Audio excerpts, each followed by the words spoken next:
Aqui quem fala é o professor Alex Oliveira, do Colégio Luciano Feijão, e vamos dar aí umas dicas bem importantes sobre a questão dos campos, né, no nosso planeta, e que para muita gente que acha que há uma diferença entre campo gravitacional, campo elétrico e campo magnético, com relação às leis de Newton, não há diferença nenhuma, né? Então, vamos dar aqui uma introdução bem legal. Na realidade, o que é que acontece? Muitos livros de física separam, né, de maneira didática para que o aluno tenha um acesso de compreensão melhor, e o que fica com relação a algumas pendências é com relação ao início do aprendizado da física, né, no meu entender. Então, até mesmo para o Enem, que hoje que as questões são bem contextualizadas, o aluno ele tem que ter um início, um meio e um fim com relação a essa, né, compreensão com relação a esses fenômenos.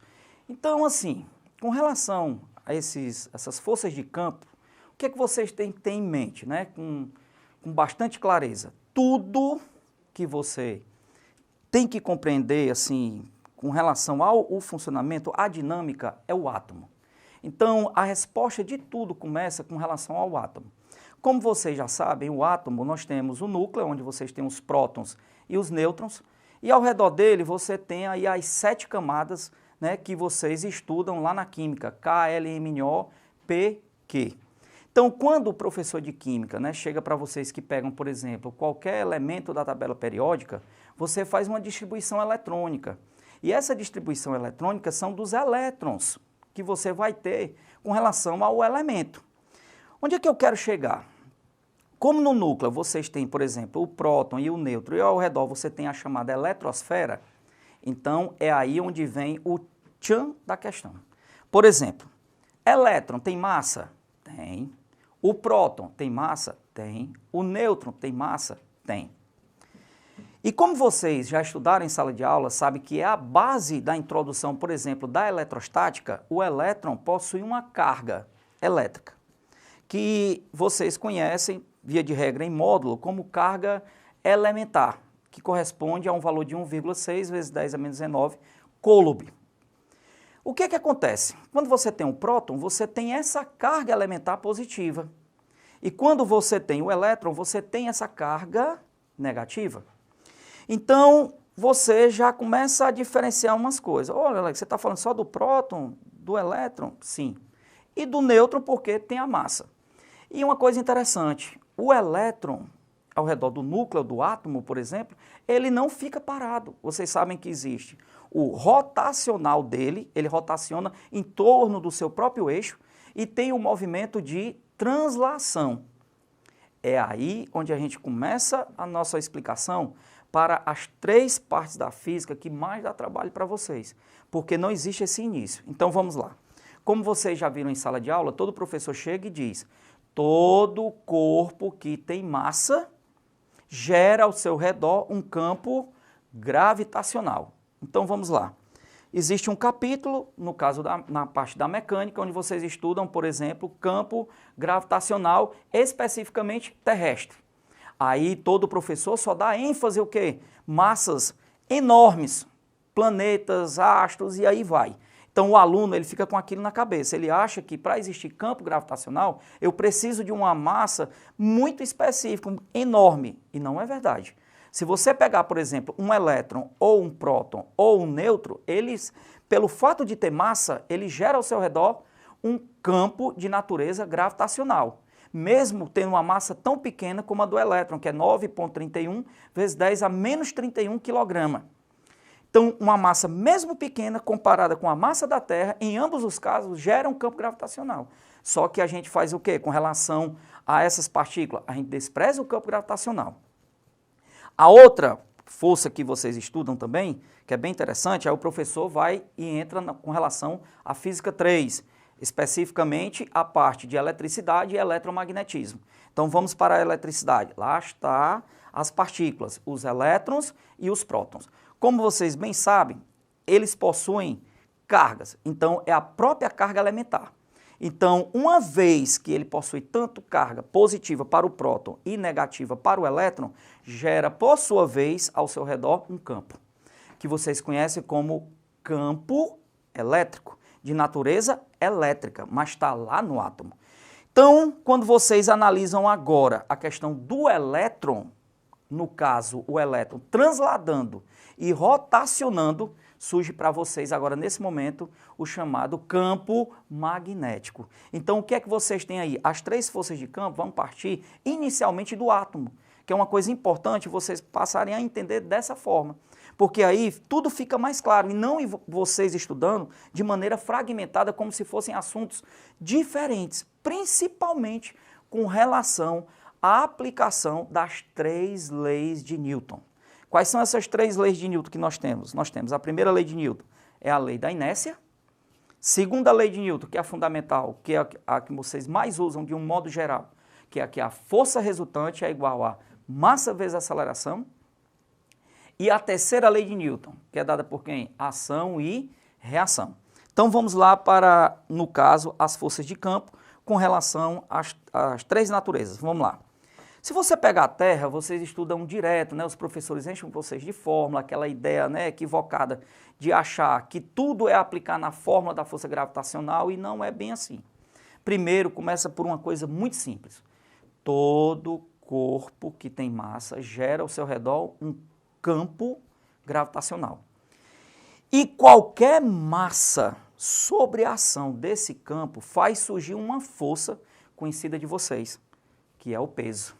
Por exemplo, se você pegar a Terra gera um campo gravitacional de aproximadamente 10 metros por segundo ao quadrado, que agindo sobre qualquer massa, vou até falar de uma maneira assim não específica, uma massa de prova. Porque lá na eletricidade vocês falam muito carga de prova. E os professores de física não gostam muito de fazer um paralelo, mas a ideia é a mesma. Se você comparar, por exemplo, uma bola de futebol, a massa de uma bola de futebol com a massa da Terra, a massa da bola de futebol, ela se torna o quê? Como referencial à Terra? Uma massa desprezível, apesar de gerar um campo ao redor dela. Mas o campo gerado pela massa da bola não se compara com a massa, o campo gravitacional gerado pela massa da Terra. Então veja bem, o campo agindo sobre essa massa de prova faz surgir uma força que vocês conhecem como sendo o peso. Vamos lá. Uma vez você tendo o peso, entra a segunda lei de Newton, que é grande parte das questões da mecânica, onde vocês têm uma questãozinha vetorial, onde vocês têm força resultante como sendo dado pela massa vezes a aceleração. Aí vocês entram, por exemplo, no contexto do movimento uniforme, movimento uniformemente variado e o movimento variado. Vamos para alguns exemplos.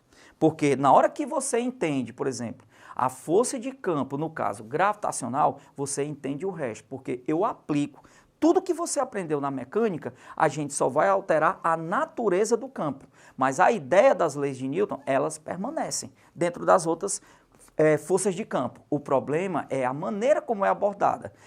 De que maneira? O professor muitas vezes olha a eletricidade como um assunto específico. É eletricidade. Não existe mais mecânica, existe. Na realidade, a justificativa tanto da eletricidade e do magnetismo é a mecânica.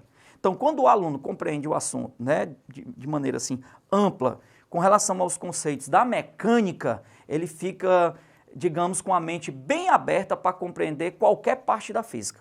Então vamos lá. Todos vocês sabem que geralmente o professor coloca assim, um assunto que até assim um pouco polêmico, o aluno aceita numa boa, mas quando o professor quer, por exemplo, deixar assim uma ideia bem clara do assunto, aí todo mundo já estranha, já não quer aceitar. Então vamos lá. O que é que diz a primeira lei de Newton? Lei da inércia. O que é a inércia? É a tendência de um corpo de permanecer em equilíbrio.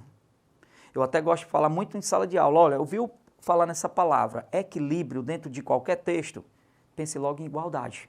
Então, por exemplo, se você tem aqui uma bola e eu tenho essa bola sobre a ação do campo da Terra, você sabe que o campo agindo sobre essa massa vai surgir uma força peso. Se eu considerar esse campo uniforme, que vocês sabem que o campo da Terra, na realidade, para a gente, pelo fato das distâncias, pequenas distâncias, sofrer uma variação muito pequena, porque o campo da Terra em si, ele já tem um valor, basicamente, em módulo muito pequeno, que é de 10 metros por segundo ao quadrado. Então, se eu alterar, vamos supor, altitudes, ele vai variar de, digamos, cai para 9,999, 9,8 e assim vai. Então, o que é que acontece? Essa primeira lei de Newton, ela é fundamental, que é a inércia. Então, aqui a gente brinca. Como? No dia a dia, se você soltar uma bola na nossa atmosfera, você sabe que existe o ar. Só que 99% das questões a gente despreza a força de resistência do ar. Então é uma força que ela existe, mas que mais de 99, até falar assim, 99% das questões, o que é que acontece? A gente elimina essa força. Aí, por exemplo, o Enem adora colocar umas coisas bem interessantes. Há 2 anos atrás, quando ele colocou pedindo para o aluno fazer uma análise de gráfico, onde um paraquedista, né, que dava um salto de um avião, ele não desprezou a força de resistência do ar. Aí muita gente ficou, caramba, como é que eu vou analisar isso? E é uma coisa muito simples que vem desde lá das leis de Newton, as 3 leis de Newton. Então, vamos lá. Se você pega uma bola e você solta, você já sabe que tem uma força que é o peso. O problema é que quando a bola vai caindo, vocês sabem que vai aparecer uma força de resistência do ar. E quanto maior for essa velocidade, maior é essa força de resistência do ar. Só que chega uma hora que a força de resistência do ar se iguala à força-peso. Olha que coisa interessante. Isso não quer dizer que eu, tendo 2 forças agindo sobre o mesmo corpo, isso quer dizer que esse corpo tem que ficar parado. Mas digamos, se a gente conversa em sala de aula com um aluno, fala em equilíbrio estático e equilíbrio dinâmico, que são 2 palavras mágicas dentro do contexto do Enem. Quando a gente fala estático, todo mundo aceita. Se eu pegar 2 crianças numa brincadeira de cabo de guerra, eu puxo com 100, a outra puxa com 100, todo mundo aceita numa boa. O sistema está parado, todo mundo aceita. Mas se eu disser que eu tenho um sistema, como nesse caso, uma bola, eu tenho o peso e a força de resistência do ar 100 e 100, a bola não significa que ela está parada no ar. Ela continua a cair. Só que ela cai com uma velocidade o quê? Constante. Por isso que nós estudamos um assunto chamado de velocidade escalar média, onde, na realidade, são eliminados grande parte dos fenômenos da física, porque você considera, na realidade, como se a força resultante, né, especificamente um movimento uniforme, a força resultante fosse igual a 0. Então, aí vem a aceleração constante, né, aceleração não constante, que é o movimento variado. Se você for correr para a eletricidade, a ideia é a mesma. Você tem um campo elétrico que, agindo sobre uma carga de prova, vai surgir sobre essa carga de prova uma força, que vocês conhecem, já que o campo é elétrico, a força tem que ser de natureza elétrica. Então, ela vai fazer o papel, digamos, se eu só tiver essa força agindo sobre a carga de prova, ela vai fazer o papel de força resultante, que é onde você aplica a segunda lei de Newton. Se você pegar, por exemplo, um ímã, né? Você tem aí o óxido de ferro, você vai pegar, por exemplo, um caso mais específico, uma magnetita, você vai ter ali uma barra, um ímã em forma de barra, onde todo mundo, né, só rotula assim, norte e sul. Na prática, a nível quântico, o que você visualiza ali são os rotacionais dos elétrons, todos no momento angular de um mesmo sentido, que vocês conhecem como regra da mão direita. A nível de 2º grau é mais complicado porque os livros não fazem essa colocação para os alunos. Os alunos aceitam como se fosse uma mini bússola, o que não é verdade. Então, quando você tem vários elétrons rotacionando no mesmo sentido, você tem para o elétron um pequeno ímã. Ele forma um mini campo gravitacional, um mini campo elétrico e um mini campo, no caso, magnético. Então, o que é que acontece? Quando você soma milhares e milhares de elétrons com o mesmo rotacional, gera-se um campo magnético. Então, quando você tem uma barra, um ímã, na realidade, você não tem que olhar assim, norte e sul. Isso aqui é o rotacional. Lógico, para nível de ensino médio, a gente fica norte e sul. Então, o ímã gera o que na parte externa? Que é aparente para todos vocês em livros de física. O campo magnético. E como vocês já sabem, esse campo magnético agindo sobre outro ímã ou uma substância ferromagnética, faz surgir uma força de natureza o quê? Magnética, que vocês vão continuar aplicando que lei de Newton? A segunda. Então, via de regra, essas forças de campo são as que mais caem para vocês, que vocês não podem esquecer. Massa, campo gravitacional. Elétrico, campo elétrico, força elétrica. Magnético, campo magnético, força magnética. Então, vocês não podem deixar de associar isso, inclusive com relação às leis de Newton. Primeira, inércia. Segunda, a fundamental, que é massa vezes aceleração. E a terceira, ação e reação. Nas três, fique bem claro, todos vocês sabem que a matemática é clara, viu, para o Enem. As forças são inversamente proporcionais ao quadrado da distância. Isso é muito importante para vocês. Inclusive com relação à força magnética, apesar que nos livros do ensino médio não aparece nenhuma fórmula para vocês onde a força magnética é inversa ao quadrado. Mas que fique bem claro, foi força de campo, no caso as três que nós estamos explanando aqui, as mesmas são inversamente proporcionais ao quadrado da distância. E fica aí a minha dica para todos vocês, que Deus abençoe todos vocês nesse momento aí com relação a essas provas que vocês vão estar submetidos. Paciência, vão buscar a base da base da base, né? E que essa dica sirva bastante aí para vocês e que venha cair um assuntozinho sobre isso aí, que Deus abençoe todos vocês. Um abraço e até a próxima.